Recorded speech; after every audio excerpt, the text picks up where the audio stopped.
temario con la revisión de lo que es sepsis y shock séptico, ¿no? Hay que hacer una revisión de algunas guías y algunos documentos importantes. No me voy a demorar mucho ya hablando de este tema. Hemos tomado algunas guías de la Surviving Sepsis Campaign 2016, actualizado 2021.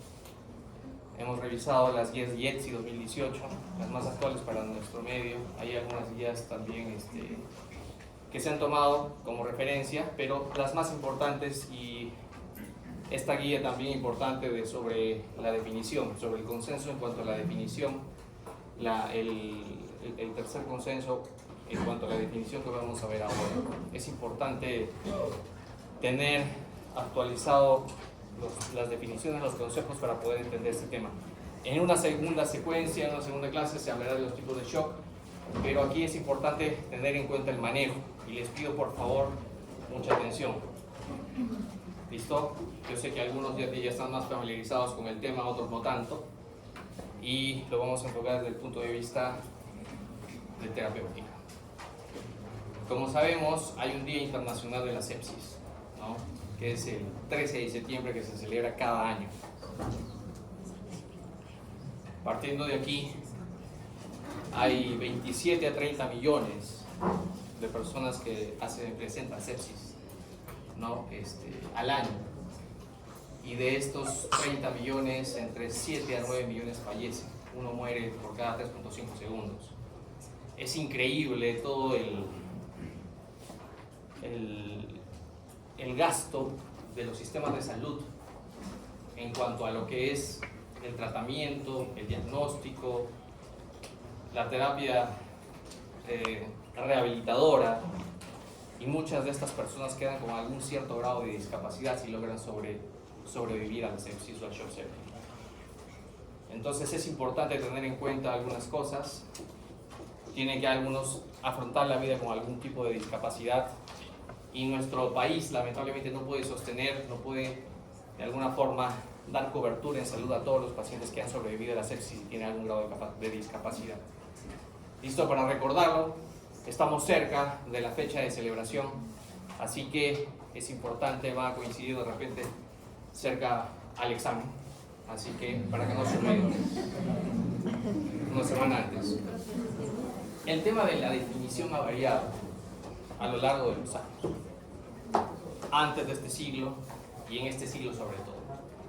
No, en este siglo vamos a enfocarnos del año 2001, porque teníamos algunos conceptos, algunas definiciones en cuanto a lo que es la infección como tal, al síndrome de respuesta inflamatoria sistémica.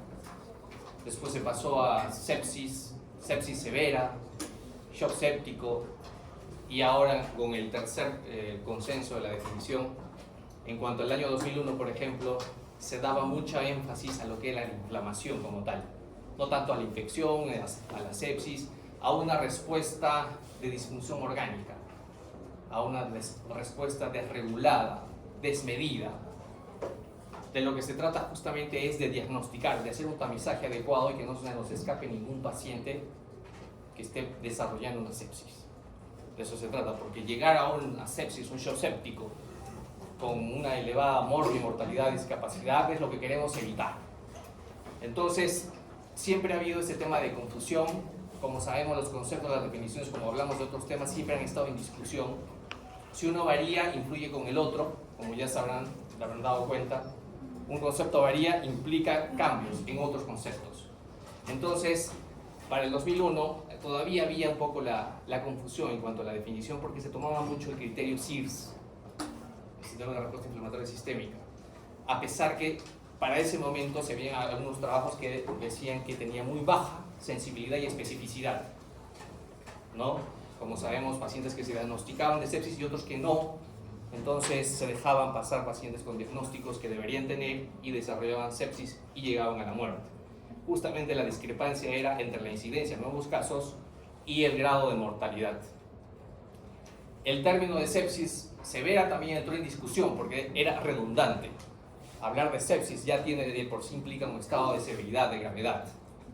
Entonces decían, ¿para qué hacer énfasis y desglosarlo en sepsis seguro? Más bien iba a dar un exceso de tiempo, de confianza, y muchos pacientes se complicaban por pensar que de una sepsis pasaba a una sepsis severa en el tiempo, y eso generaba pues problemas al momento del diagnóstico.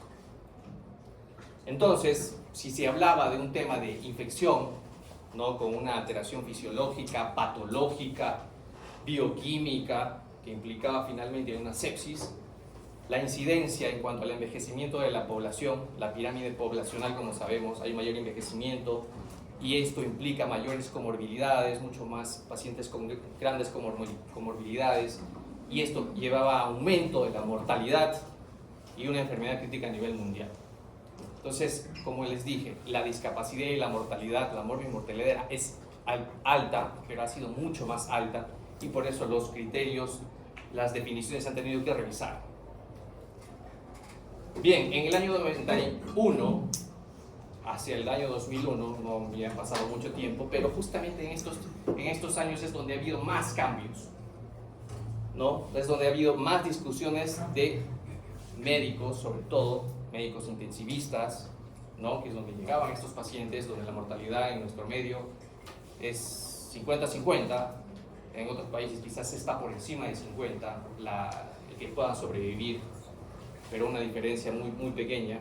Es como lanzar una moneda en nuestro medio, vivir o morir prácticamente es esperar que pueda suceder algo, que sea positivo, muchas veces llegan tardíamente. Entonces la sepsis resulta de una respuesta inflamatoria para el año 91, era un SIRS, y que tenía que haber un foco infeccioso, ¿no? Esto podría generar, ya en ese tiempo se hablaba ya de una disfunción orgánica, ¿no? Ya era el primer paso, disfunción orgánica, y tomaba el nombre ya, cuando había disfunción orgánica, sepsis severa, ¿no? A eso se le añade, justamente se le añadía hipotensión, que tenía que ser refractaria, ¿no?, a la fluidoterapia, y si era refractaria se constituía en un shock séptico.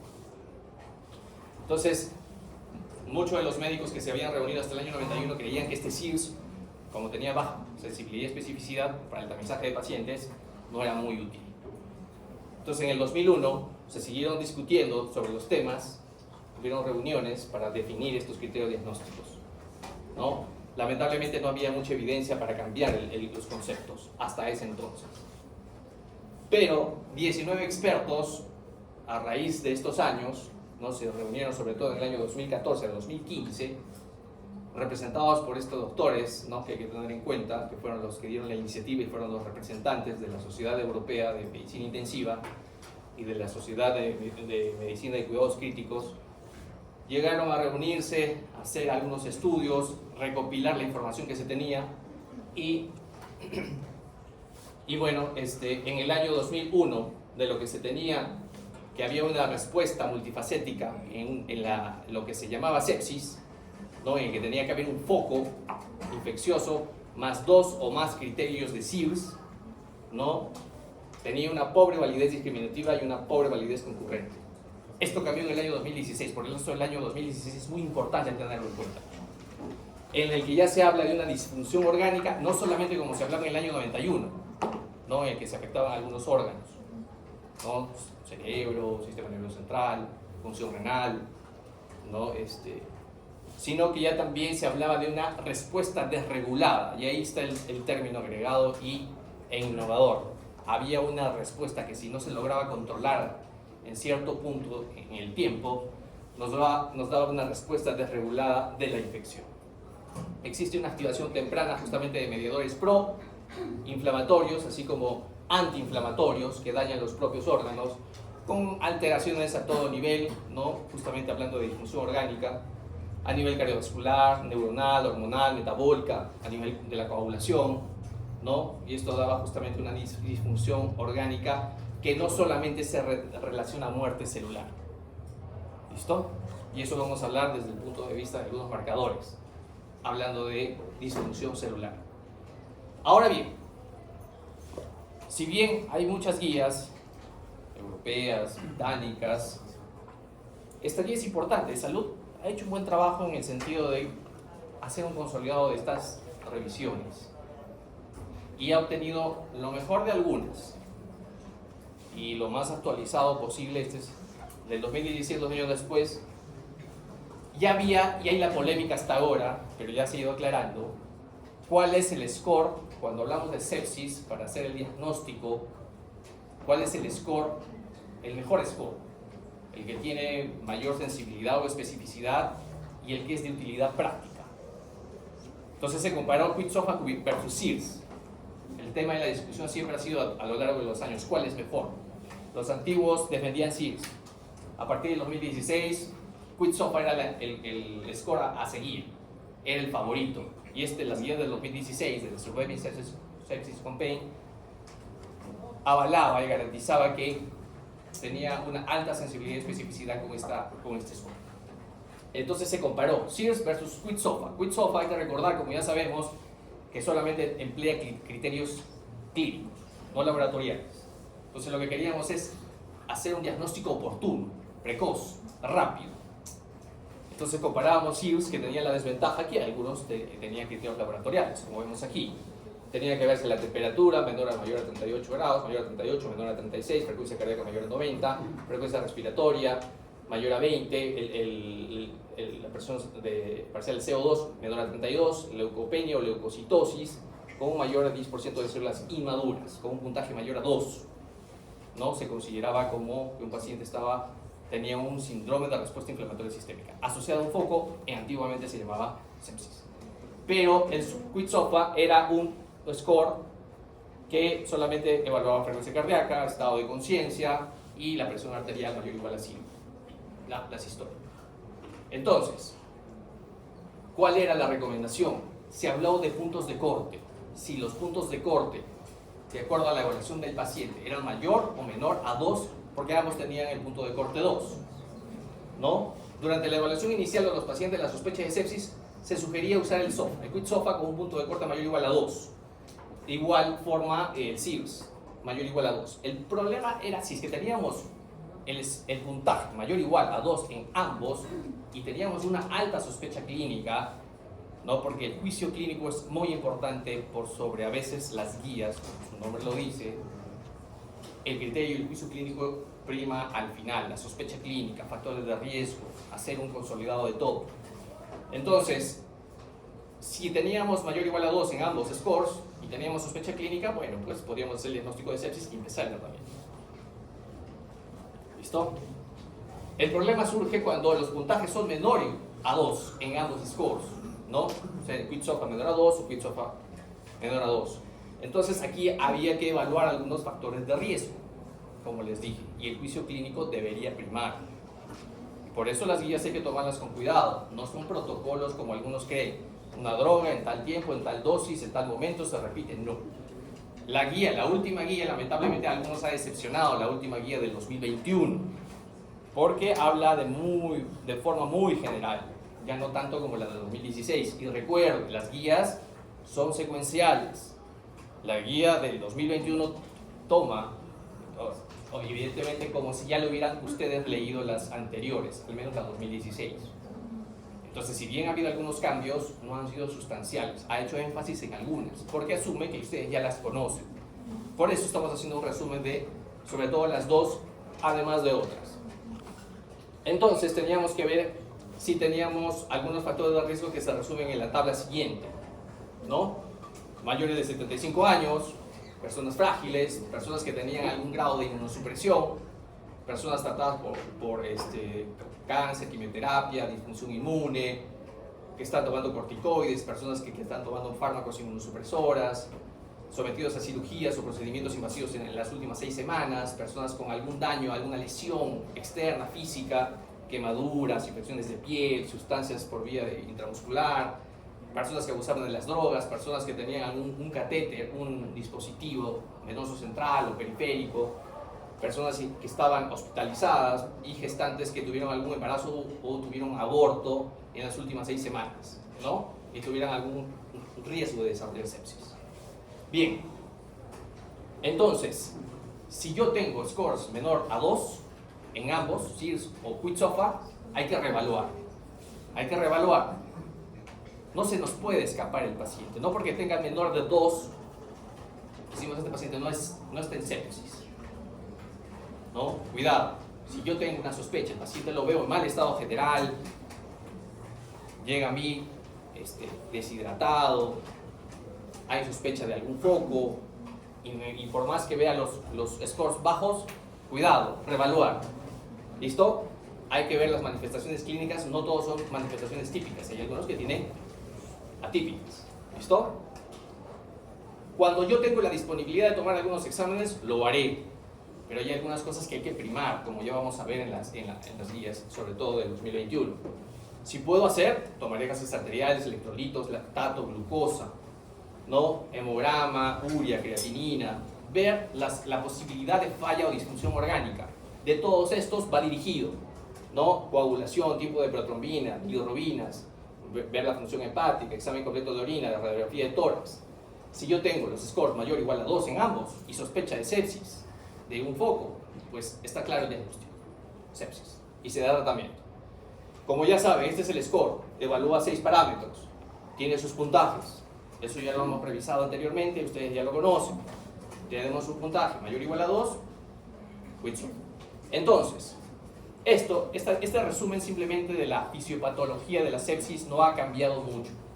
Tenemos un enfoque infeccioso en la que hay productos endotoxinas, exotoxinas que van a generar una respuesta proinflamatoria y a la vez antiinflamatoria a través de liberación de citoquinas, interleuquinas, 1, 6, 10, óxido nítrico, etc.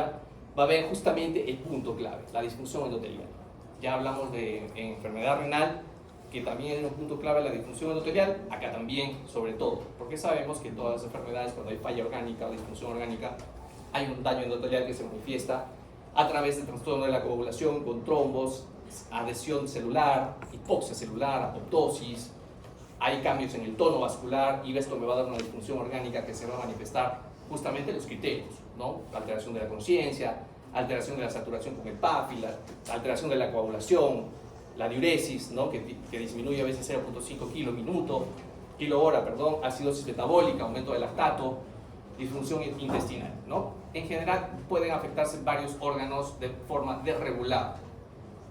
Las causas más comunes según esta publicación, sabemos que la neumonía es uno de los primeros lugares, las infecciones respiratorias, en segundo lugar, como ya lo hablamos, la infección del tracto urinario, infecciones abdominales, ¿no? Apendicitis, abdomen agudo, enfermedades diarreicas, hay otras, ¿no? Enfermedades neurológicas, meningitis, meningoencefalitis, que eso también vamos a ir revisando porque tienen una gran prevalencia. ¿Listo?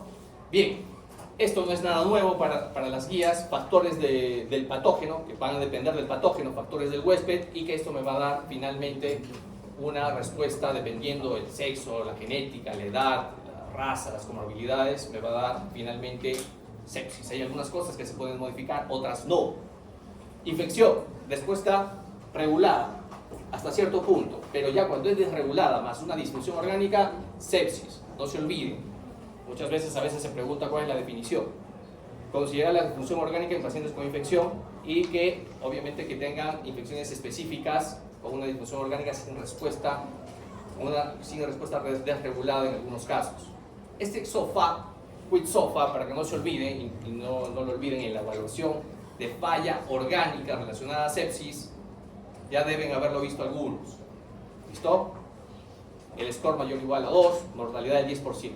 Sistólica menor a 100, el estado de alteración mental, la taquipnia, frecuencia respiratoria mayor a 22. Ya saben, el quid SOFA con el SOFA. El SOFA, al ser mayor o igual a 2, tiene un riesgo de mortalidad que se eleva al 10%. Ya de por sí ya tiene un riesgo y aumenta la mortalidad. ¿Listo? El quid SOFA no emplea criterios laboratoriales, se utiliza en atención primaria. ¿Listo? Por eso es de utilidad y para algunos era la panacea hasta el 2016. Podía ser de gran utilidad, pero esto no ha sido del todo. Número de órganos según la mortalidad: una disfunción orgánica, un solo órgano, 21%, 2, 36, 3, 52 y 5 órganos, el 86%. Muchas veces llegan aquí entre el tercero y quinto, pasan a la UCI y la mortalidad supera el 50%. Es por eso que es lanzar una moneda, como les decía. Muchas veces se espera que sobrevivan, pero a veces no se puede.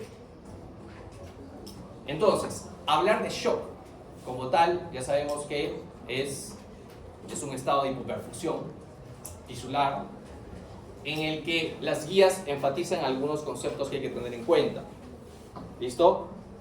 Shock séptico, la definición. Tiene que ser refractario al inicio de fluidoterapia. No puedo hablar de shock. Para muchos, hay algunos intensivistas médicos que discutían estas guías, decían que al ser un shock de tipo distributivo, el tratamiento ideal debería ser vasoactivos, ¿no? Y no tanto fluidos, como un shock hipovolémico, un shock hemorrágico, ¿no? Pero las guías en consenso indican que hay que iniciar con fluidoterapia, y si es refractario, se iniciará con terapia vasoactiva para mantener una presión arterial media mayor o igual a 65. En población en general, esto varía con pacientes hipertensos crónicos, que hay una cápita que lo voy a mencionar. Tiene que haber un estado de sepsis previamente y un lactato mayor o igual a 2 milivolts por litro. Hay que tener en cuenta que lactato no es sinónimo de hipoxia tisular. Más bien hay que tomarlo como una disfunción celular, porque podemos tener pacientes sin hipoxia y que están en shock séptico. ¿Listo? Hay que tener en cuenta esto. La mortalidad se eleva al 40 por más del 40%. ¿Listo? El shock séptico del 2001 era solamente una falla circulatoria aguda. En el 2016 ya había que diferenciar un shock séptico de alteraciones cardiovasculares nada más, ¿no? En el que tenemos estos criterios. Ojo, estos 4 tienen que ver. ¿Listo? Entonces, la guía enfatiza desde el comienzo: si yo tengo la sospecha de una infección, evalúo con el CUBE-SOFA. Esto es del 2016. Y le enfatizo ahora. Ustedes dirán, por fin, ¿cuál es mejor? En la guía 2021, que a pesar que es una guía de forma general, y eso puede ser una pregunta para ustedes, ¿cuál es mejor? CUBE-SOFA no tiene laboratorio, o un SIRS. Hay otros scores, como el NEWS, y hay otros scores más. Entonces, para la guía de 2021 se llega al consenso entre no lapidar el SIRS, sino más bien tomar lo mejor de cada uno, como debe ser. Si yo tengo de dónde criterios mucho más amplios y mi juicio clínico para no dejar que se me pase un paciente con sepsis, pues usaré mi SIRS, usaré NEWS, usaré SOFA, CUBE-SOFA, inicialmente CUBE-SOFA, ¿no? Bueno. Entonces, si yo tengo la sospecha de una sepsis, usaré CUBE-SOFA, veré el puntaje. Si no es, pues monitorizaré, evaluaré a mi paciente. Si es, pasaré a un SOFA, ¿no? Esto era el 2016. Puedo usar adicionalmente el SIRS u otros scores. Y si tengo diagnóstico de sepsis, bueno, pues veré, me fijaré la PAM, si es que está hipotenso, si hay signo de hipoperfusión tisular, si el lactato está mayor a 2, ¿no? Y si es así, estoy en un shock séptico. El tratamiento lo vamos a ver ahora. Al costado están simplemente las variables del CUBE-SOFA y del SOFA. Ahora bien, estas son todas las variables que yo me tengo que fijar y tienen sus tiempos. Las variables están aquí: reanimación inicial, control de foco, diagnóstico, fluidoterapia, terapia antibiótica, vasopresores, corticoides, productos sanguíneos, control de la glicemia, terapia de bicarbonato. Reanimación inicial, ¿cuál es el inicio de todo? Fluidoterapia. Sepsis y shock séptico son emergencias médicas. Si yo tengo un paciente con sepsis ya con CUBE-SOFA, SIRS, pues iniciaré con cristaloides. Endovenosos las primeras 3 horas, 30 mililitros por kilo. Algunos discuten este valor de 30 mililitros por kilo de peso. Para el consenso de 2016, si se mantiene, es una recomendación fuerte, evidencia de baja calidad. Ahora bien, después de la resucitación inicial con fluidoterapia, ¿con qué nos vamos a guiar? Con las funciones vitales, la diuresis, la presión arterial, la saturación, para ver. La reevaluación tiene que ser constante. Ahorita no estoy hablando de tiempos, simplemente lo que tengo que hacer de inicio, fluidoterapia. Y la reevaluación tiene que ser con todas estas variables, ¿no? Saturación de oxígeno, frecuencia cardíaca, temperatura, diuresis, así como el monitoreo invasivo y no invasivo. La presión arterial media, el objetivo es 65. ¿Listo? En pacientes con shock séptico que requieren vasopresores.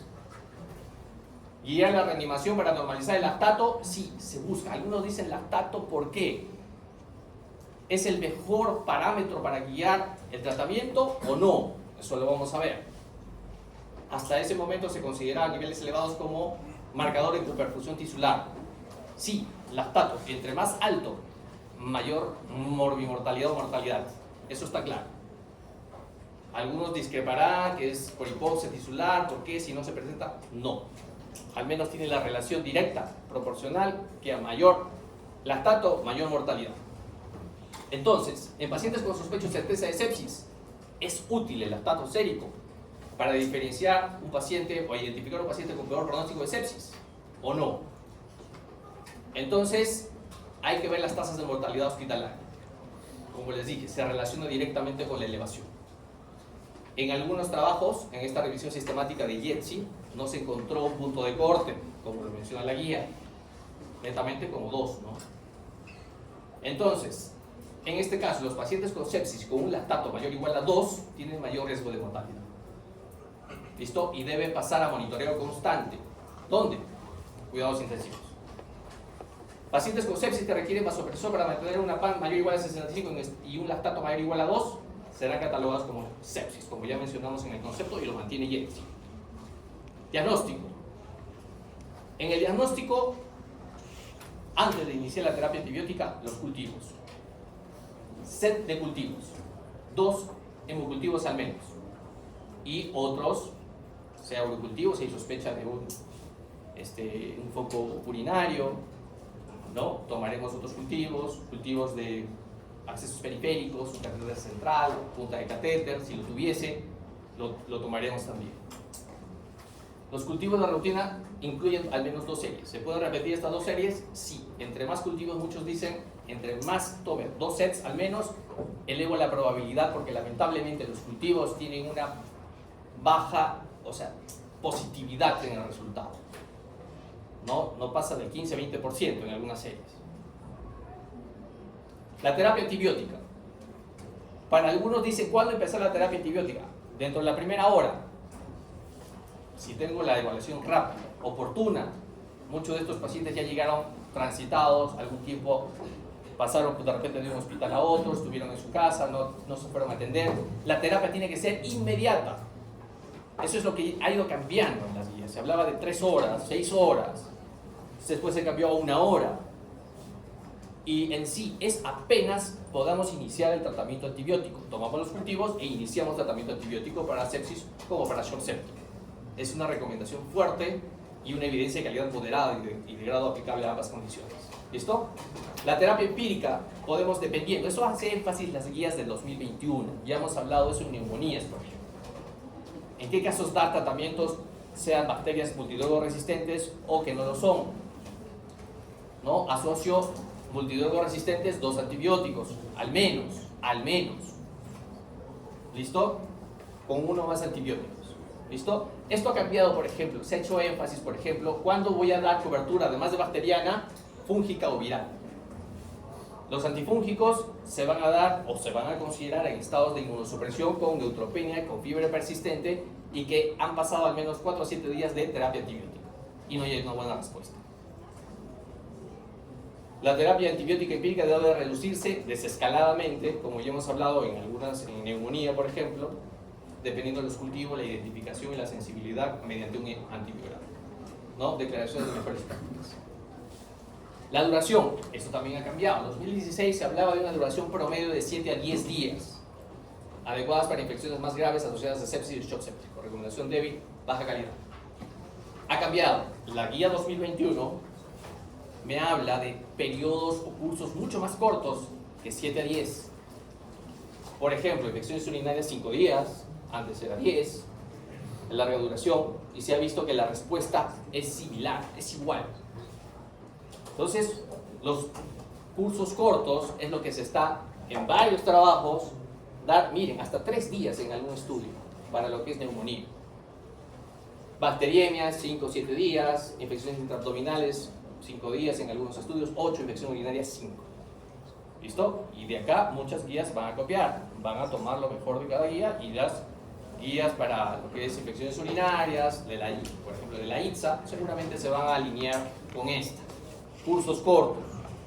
Terapia antibiótica, ¿Me sirve o no me sirve este marcador, la procalcitonía? Ya hemos hablado de neumonía, ¿no?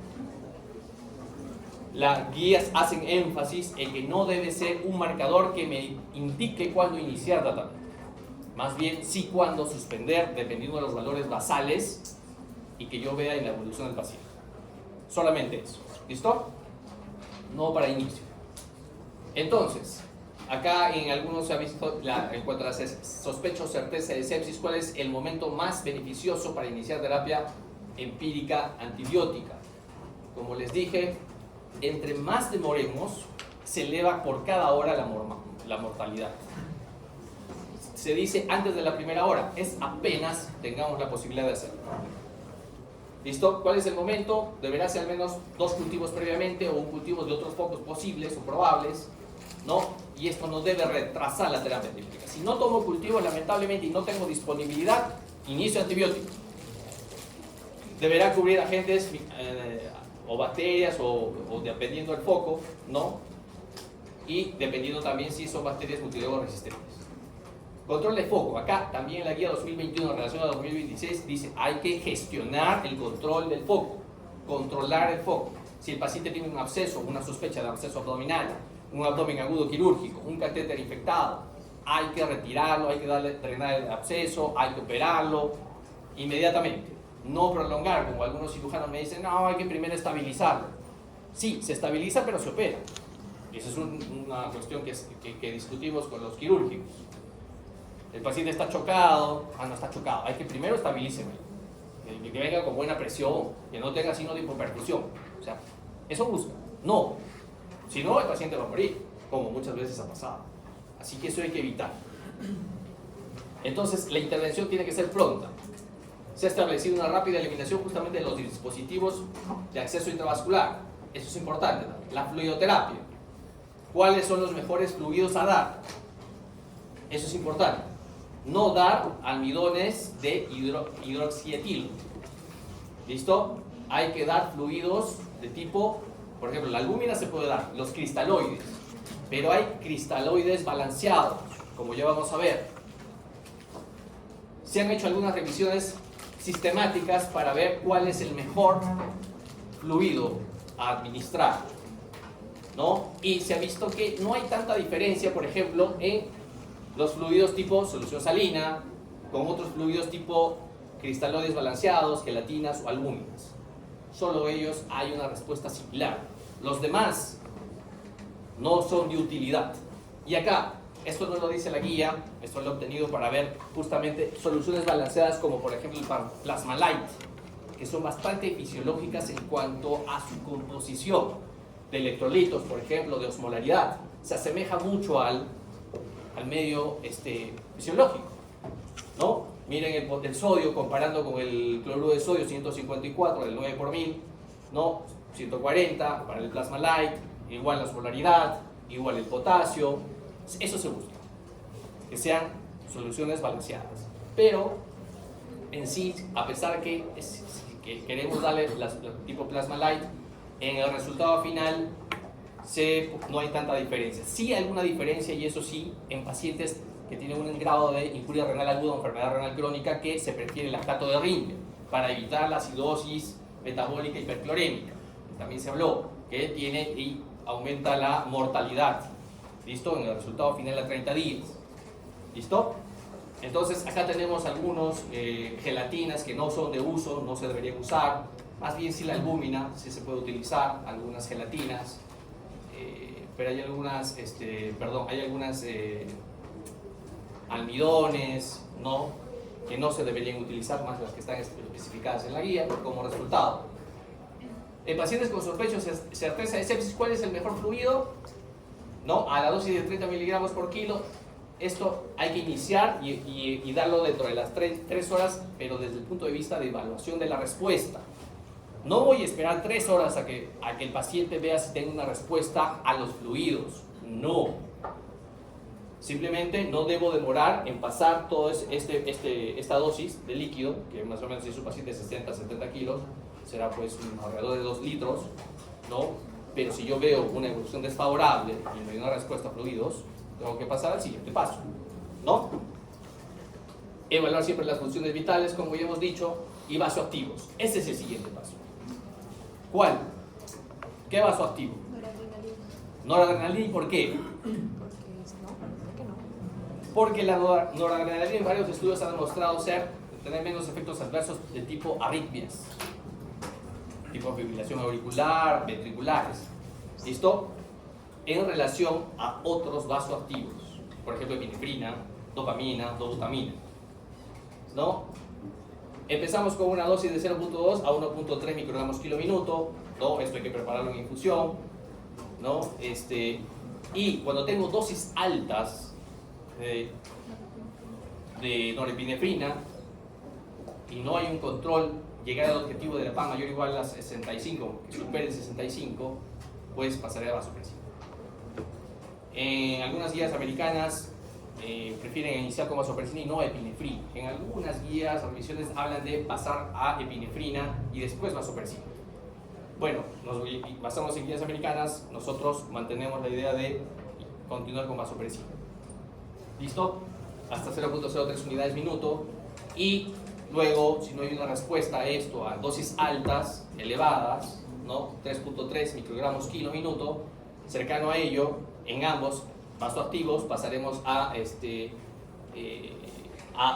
paso 3, ¿no? Entonces, en conclusión, norepinefrina, vasopresina y epinefrina, finalmente, con el objetivo de la PAN. Dopamina. ¿Cuándo uso dopamina? El problema de la dopamina es que tiene más riesgo de hacer arritmias, de que el paciente presente arritmias. Entonces tendríamos que tener un paciente que tenga bajo riesgo de taquiarritmias, bradicardia absolutas, etc. Un poco complicado, ¿no? Entonces, evitar el uso de dosis bajas de dopamina para la protección renal tampoco, no es la recomendación. La dobutamina. La dobutamina, según la guía, dice se puede utilizar cuando hay evidencia de hipoperfusión persistente a pesar de una adecuada carga de líquidos y el uso de vasopresores. Pero en el caso de shock séptico asociado a una disfunción cardíaca, se puede utilizar en vez de epinefrina. ¿Listo? Es por excelencia, y en otras guías, la dobutamina se utiliza para lo que es shock cardiogénico. Vasopresores que requieran tienen que darse a través de un catéter venoso central. ¿Por qué? ¿Por qué por una vía periférica? ¿No? ¿Cuántas veces se ha reportado? Necrosis distal periférica, flebitis, ¿no? Tisular, destrucción de los tejidos por vía periférica. Necesitamos una vía de gran calibre, un catéter venoso central, una vena de gran calibre. Pero si no lo tengo, inmediatamente para colocar un catéter se puede dar periférico, pero que no pase de 24 horas, ¿no? Muchas veces no hay la disponibilidad, no hay el personal capacitado, pues se iniciará, pero no puede mantenerse mucho tiempo y sobre todo si la dosis va en ascenso. ¿Listo? Entonces, ¿cuál es el vasopresor que se debería utilizar? Ya hemos dicho, norepinefrina, ¿no? Por el menor riesgo de arritmias. Después aquí, bueno, esto simplemente hay unos puntos de buena práctica que se recomienda la vasopresina de primera elección, norepinefrina. La dosis debe ser entre 0.01 hasta 3 microgramos kilo minuto. Esto se va a preparar en infusión, ya cuando ustedes están en las prácticas se puede hacer alguna sesión de prácticas como preparar, ¿no? Hay que dosificarla adecuadamente y hay mnemotecnias fáciles para poder acordar, hacerlo rápido y no perder tiempo en calculadoras. ¿Listo? Bueno, si persiste la PAN por debajo de 65, a pesar de una adecuada fluidoterapia y vasopresor, se deberá descartar otra causa o condición clínica, ¿no? Reevaluar el caso si hay otra causa que me esté generando hipotensión arterial y hipoperfusión. Ahora bien, este es un resumen, simplemente, yo inicio norepinefrina. Si no logro el objetivo, agregaré vasopresina en las dosis indicadas. Si no logro el objetivo, epinefrina. Y en este punto, llegaría a considerar el siguiente paso, que es corticoides, ¿no? Cuando las dosis son altas, cuando ya llego al bordeando el 50 microgramos por minuto, en este caso, esto hay que convertirlo a kilo minuto, microgramos kilo minuto, pero cuando tenemos dosis altas, pues se considera y se debe dar corticoides. Y como vamos a ver ahora, en algunos estudios como este, habla de la fenilefrina, que no tendría riesgo de arritmias tampoco, pero algunas guías lo consideran, pero las más importantes no. ¿Cuál debería ser el nivel de la presión arterial? Ya sabemos, 65, pero no debe superar el 80. Se ha visto que superando el APAN mayor de 80, pues tenemos más riesgo de hacer una arritmia tipo fibrilación auricular. Entonces, está bien superar el 65, pero no tanto, ¿no? Y hay algunos casos que en pacientes con sospecha de sepsis que usen tratamiento vasopresor, evitar superar los 80, mayor igual a 80, y en algunos pacientes hipertensos crónicos sí puedo tener un objetivo más alto, no de 65, sino de 80. ¿Listo? Pero individualizando el caso. Corticoides. La gran pregunta. ¿Por qué doy corticoides a un paciente que tiene shock séptico refractario? A ver, que me levante la mano si alguien lo ha leído. A ver, allá atrás, a ver. Creo que es para inmunosuprimir al paciente, o sea, disminuir la respuesta exagerada. No, a ver, otra, a ver. No reduce la respuesta inflamatoria al alcohol y es por eso que los que son de acción más corta. Entonces, que excepto por la metilprednisolona no se debería usar. Porque eso sí causa ya. ¿Porque reduce qué? ¿La respuesta inflamatoria? También por la pizza adenal que puede. A ver, otra respuesta. Justamente porque este tipo de shock séptico, sobre todo el refractario, hay una respuesta, uno porque disminuye la gran carga inflamatoria que hay, y aparte hay una disminución de todo lo que es energía adrenal, que empeora más la hipotensión, por ejemplo. Ya, va por ahí, pero algo más específico. Hay un punto clave aquí. ¿Nadie más? Lo voy a decir ahora. Acá está, ¿no? Creo que lo he puesto aquí.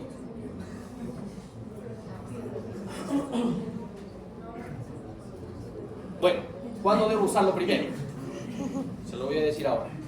Cuando he utilizado 3 vasopresores, norepinefrina, vasopresina, epinefrina, dosis altas y sin control de la PAM. Doy hidrocortisona endovenosa a una dosis de 200 miligramos al día o puedo darlo en infusión. Algunas revisiones dicen que están a favor de la infusión continua. Otros en bolos, 50 miligramos cada 6 para hacer los 200.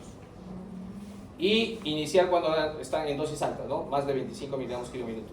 Creo que no lo he puesto aquí, pero bueno, la respuesta es lo siguiente. Y creo que lo dije en alguna clase, de repente no sé si aquí. Pero en un estado de shock séptico hay una respuesta así, inflamatoria, intensa, persistente, en el que se va a dar una insuficiencia suprarrenal reactiva. Faltan receptores para los corticoides. No hay receptores en los que pueda adecuarse justamente en la acción de los corticoides endógenos.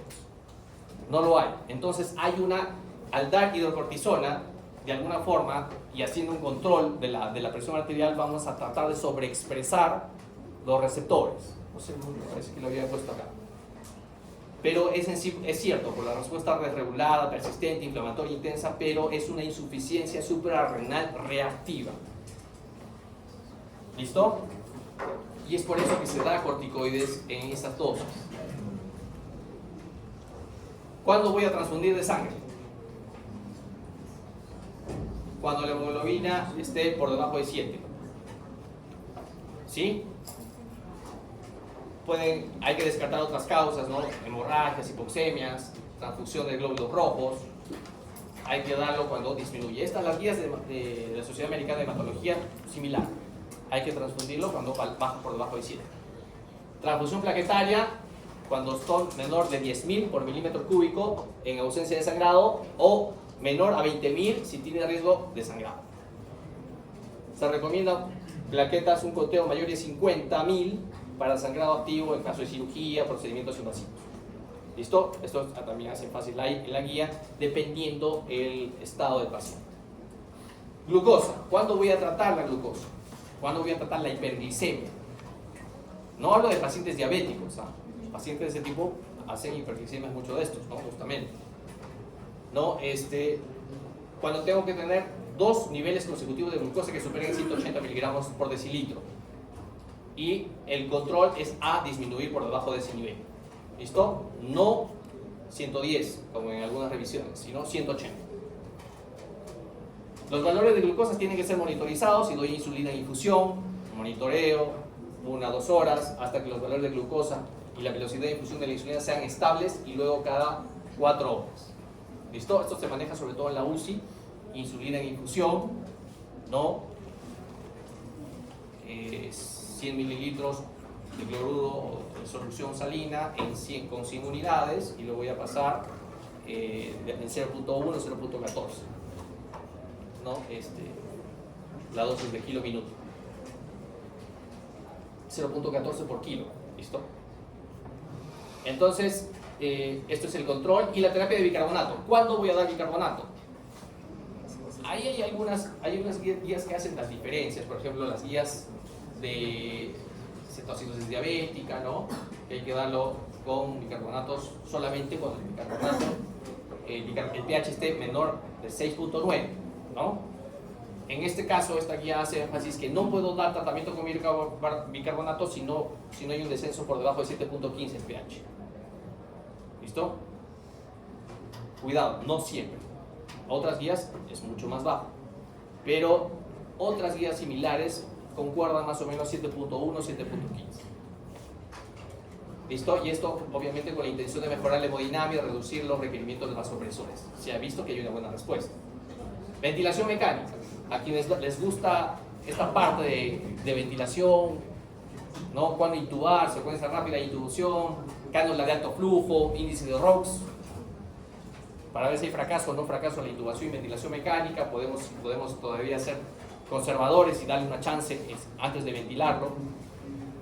¿Cuándo debo utilizar ventilación mecánica? Antes de esto, de todas maneras hay que agotar todas las opciones. Cánula de alto flujo, ventilación no invasiva. Si el paciente está consciente, puede tolerar la ventilación no invasiva, se aplicará. ¿Listo? Si no la tolera, hay criterios, algunos criterios que no la tolera y tenemos que usar cánula de alto flujo, se utilizará. Previo índice de ROX, como eso se ha hecho mayores estudios a raíz de la pandemia, ¿no? Pacientes con COVID, se utilizaba mucho la cánula de alto flujo y la guía lo enfatiza también que hay evidencia con buena respuesta a cánulas de alto flujo. El PIB alto sobre el PIB bajo. ¿Listo? En pacientes adultos con síndrome de distrés respiratorio moderado a grave. ¿Listo? En esos casos hay que dar. Posición prona. También de 12 a 16 horas al día de posición prona, ¿no? En pacientes adultos con síndrome de distrés respiratorio por sepsis con un PAFI menor a 50 se ha visto una buena respuesta. ¿Listo? Hay que voltear al paciente. Muchas veces el paciente pues se hace hasta pacientes despiertos, no necesariamente que estén pues ventilados con sedación, pseudoanalgesia, no necesariamente, sino también pacientes despiertos. Hay que evitar el uso de ventilación oscilatoria de alta frecuencia, frecuencias respiratorias que yo lo puedo programar a 120, 150 respiraciones por minuto, no se recomienda, ¿no? Ahí puede haber problemas. No lo recomienda la guía. No se recomienda el uso de beta-2 agonistas, ¿no? Salbutamol, por ejemplo, ¿no? En pacientes con síndrome de distrés respiratorio por sepsis sin broncoespasmo, ¿no? Se recomienda evitar si no hay broncoespasmo. Cuando yo voy a programar mi ventilador mecánico, tengo que dar una ventilación mecánica de tipo protectiva, con volúmenes tidales que voy a programar bajos. ¿Cuál es el valor bajo? Promedio 6 mililitros por kilo de peso, alrededor de 500 de volumen tidal, ¿no? Alrededor más o menos, dependiendo. Y la presión plató menos de 30, ¿no? Y siempre bajo, sin distrés respiratorio, ¿no? La cánula de alto flujo hay buena evidencia. Hay que recordar que algunos pacientes van a hacer síndrome de distrés respiratorio del adulto agudo como respuesta inflamatoria, ¿no? A nivel pulmonar, en respuesta justamente a un proceso inflamatorio un poco infeccioso que ha generado una respuesta desregulada. Sí lo puede haber. Y muchas veces no es que diga, este paciente ingresó por una sepsis foco urinario y tiene además una neumonía. No. Muchas veces es solamente un distrés. Por ejemplo, pacientes que tienen pancreatitis sin ningún signo de infección tienen una respuesta inflamatoria intensa y hacen un distrés. Y muchas veces no vamos a caer en el error, está haciendo una neumonía además. Tomografía, radiografía, antibiótico. No caigamos en ese error. Cuidado, puede ser simplemente distrés. Se puede hacer una imagen, una tomografía quizás para confirmarlo, pero hay que obviamente hacer un manejo integral. Terapia de reemplazo renal, no porque la creatinina y tenga oliguria voy a dar terapia de diálisis, ¿no? Ya hemos dicho que hay criterios para terapia dialítica, ¿no? Tratando el electrolítico, uremia, etcétera, ¿no? Esto era en el 2021, las 3 horas y las 6 horas. Esto ha cambiado a 1 hora. Es más, yo diría ni 1 hora. Hay 5 cosas por hacer en la primera hora. Esto ya está desde de los folletos básicos de lo que se sacó la guía del 2016 para el 2018 y se hace énfasis en el 2021. Hay algunas cosas que hay que hacer, por ejemplo, el tiempo cero desde que el paciente ingresa a emergencia o desde que ingresa, no necesariamente a emergencia, en algún lado del hospital, pero que lo notifican como ingreso.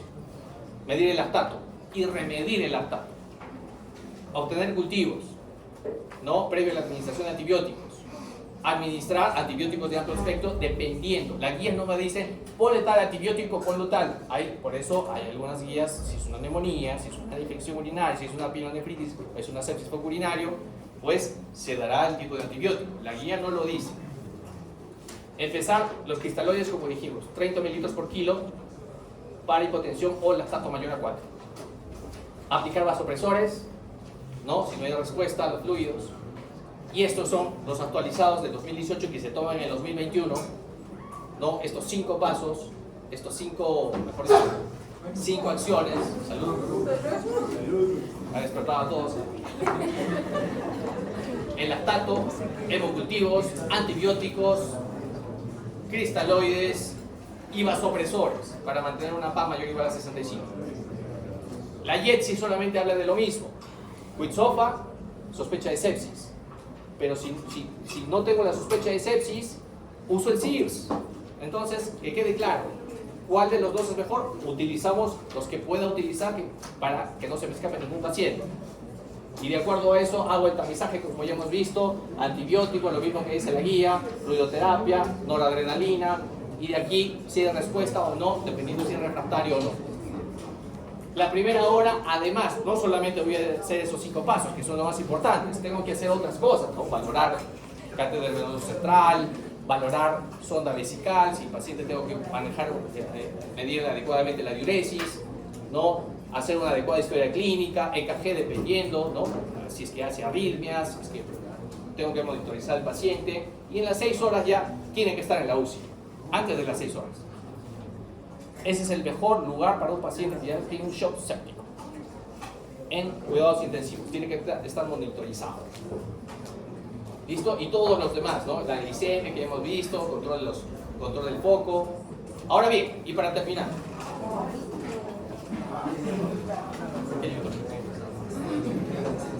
Ya, vamos a quedar aquí. Es bueno. Solamente vamos a hablar de esta primera y segunda pregunta. Paciente de 70 años que es hipertenso diabético y tiene una hiperplasia benigna de próstata o crecimiento prostático. Acude por emergencia porque hace 5 días presenta fiebre, dolor lumbar, desorientación y disnea. Al examen despierto, habla incoherencias, tiene fiebre 39, temperatura, frecuencia cardíaca de 110, frecuencia respiratoria de 20, presión arterial de 90-60, saturación 90, peso 70 kilos. ¿Cuál es la terapia inicial? Excepto lactato Ringer, 2100 mililitros endovenoso, meropenem endovenoso y control del foco, norepinefrina vía endovenosa, medir lactato y obtener cultivos, oxigenoterapia. A ver aquí. ¿Yo? ¿Quién? A ver. La A está incorrecta. Los ¿Cuál demás es la sí. incorrecta? La A. Se da, no sé, el serum 930 por kilo. 30 mililitros por kilo. 30 mililitros por kilo por 70. Claro. Otra, a ver ahí. Pero es lactato. Se da, no sé. A ver, ¿cuál es la respuesta incorrecta? Oxigenoterapia. Saturación 90. ¿Es normal? Habría que ver el PAF. ¿No? A ver, ¿alguien más? A ver.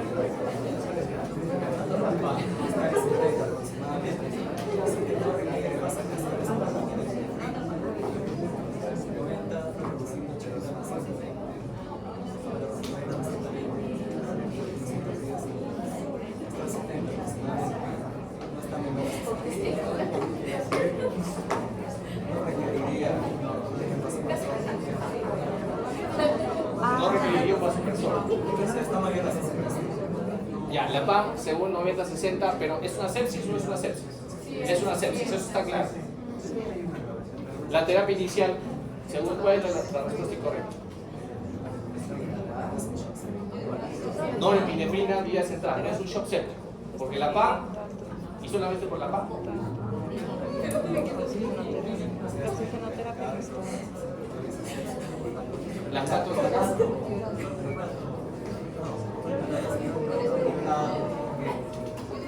Ya, está bien, cuidado. Pero alguien más tiene que decirme aparte algún criterio más, porque es cierto, la PAM no está dentro de los criterios. Todos están dentro de la primera hora menos la oxigenoterapia. Oxigenoterapia no está. Dentro de la primera hora. Ya hemos dicho, si bien hay los más importantes, pero hay otras cosas que podemos hacer que la guía no enfatiza. O sea, no porque no esté en la primera hora no lo voy a hacer. ¿Ah? Cuidado. ¿Una más? Norepinefrina porque se le da prioridad a lo que es la fluidoterapia. ¿Por qué? Porque se le da prioridad a lo que es la fluidoterapia y de acuerdo a la respuesta nosotros recién vemos lo que es la adición de los vasopresores. Ya, entonces norepinefrina coincidimos que no. Lactato de Menger, sí. 30 mililitros por kilo, sale más o menos 2100. Meropenem, endovenoso y control de foco, sí, ¿verdad? Medir el lactato y obtener cultivos, definitivamente que sí. La oxigenoterapia, a pesar que me dice que no está, pero hay que hacerlo, ¿no? Está desaturando, le va a ayudar el oxígeno. Es cierto, el lactato no lo voy a hacer porque el lactato me va a mejorar, pero no es una saturación adecuada. Y creo que ya ahí me ha quedado. Bien.